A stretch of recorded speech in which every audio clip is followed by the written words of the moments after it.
Hey guys, thanks for tuning in.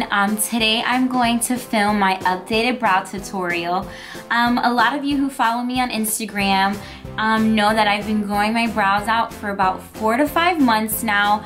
I recently got them threaded about 2-3 days ago after having like what I felt like were the bushiest eyebrows ever. It was driving me insane, but thank goodness I stayed disciplined and I didn't touch my brows for all those months, and it was so worth it because my brows were very thin, and without makeup it looked like I didn't even have eyebrows. As you can see, my brows are already really light, so just picture that with like 3 hairs. I swear that's what it felt like. So today I'm going to do my updated brow tutorial. My brow technique has changed drastically.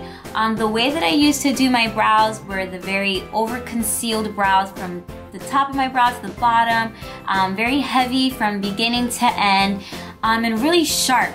And I just don't like that style anymore. I feel like as time has gone on and my techniques with makeup have changed, those brows just aren't for me anymore.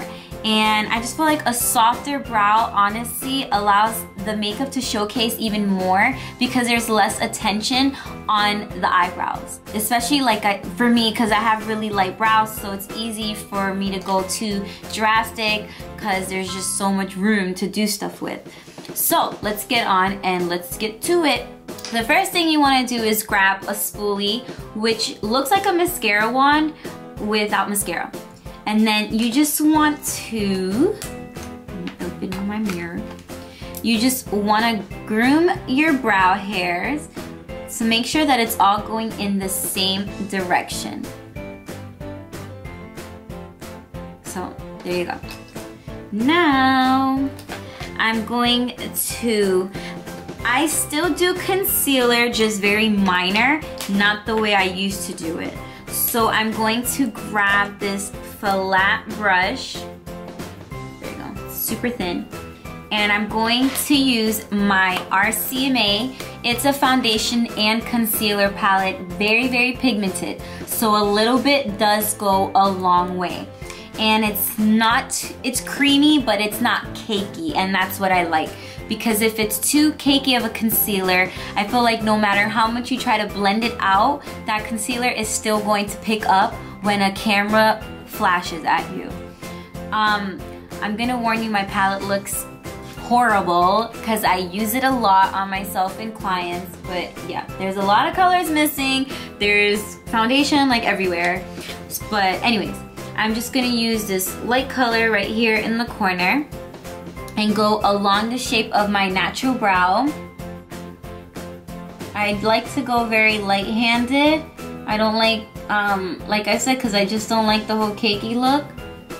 So yeah, I'm just very soft with the amount that I put on, because I did tell you guys that a little bit does go a long way, so it's easy to get very heavy with it. I use a concealer that is a little lighter than my skin complexion, but nothing too pale, because like I said, if it's just in person, you might not notice it, but if you take a picture with that flash, the flash, I swear, will showcase things that you don't even know are there.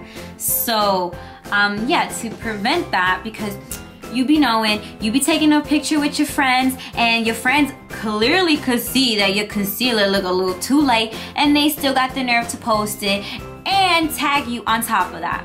So to prevent all of that, let's just make sure you're doing everything the right way.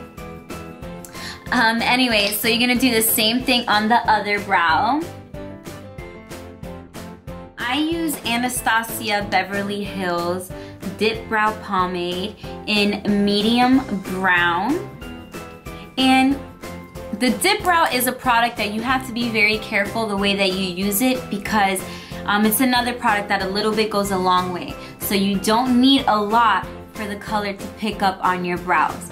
So what I do is I like to just tap my angled brush, it's a small angled brush, in the dip brow rather than like swiping it pretty much in there. I just dab it in.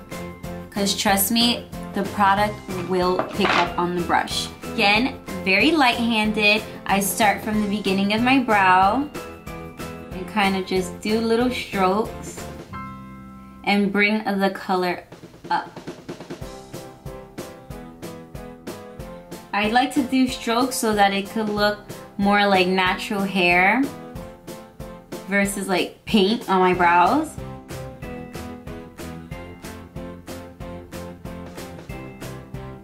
And I do like to darken my brows up a little bit because I do have very light fair brows.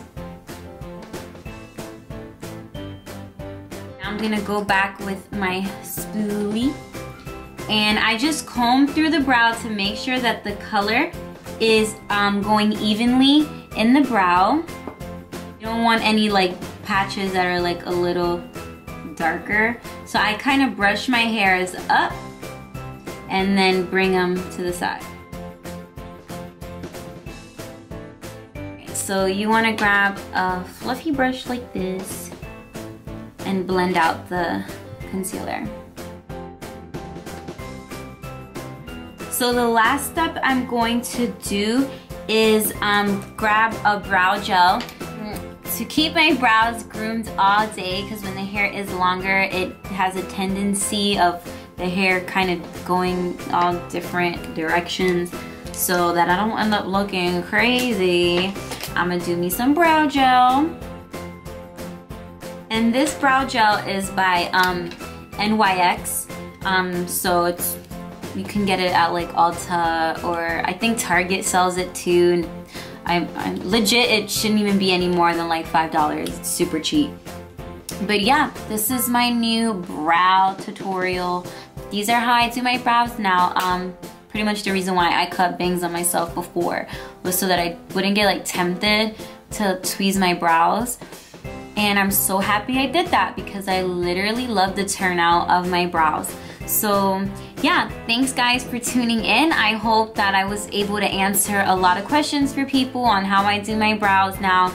And if you are in the middle of like a brow transformation, going from a thin brow to a full brow, when you get there and you get them done, tag me on pictures so I can see. I would love to see your before brow and your after brow. I posted one on Instagram as well.